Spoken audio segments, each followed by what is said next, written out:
আসসালামু আলাইকুম। শুভ সকাল। আজ রোববার 17ই কার্তিক 1432 বাংলা, 10ই জমাদিউল-উলা 1447 আরবি, 2 নভেম্বর 2025 ইংরেজি। ঋতু পরিক্রমায় এখন হেমন্তকাল।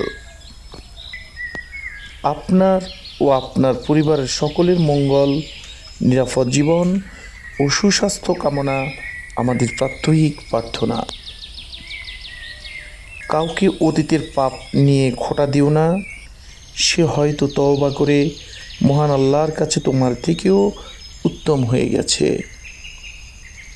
সেই সত্যিকারের মানুষ যে অন্যের দোষ ত্রুটি নিজেকে দিয়ে বিবেচনা করতে পারে। আল্লাহ হাফেজ।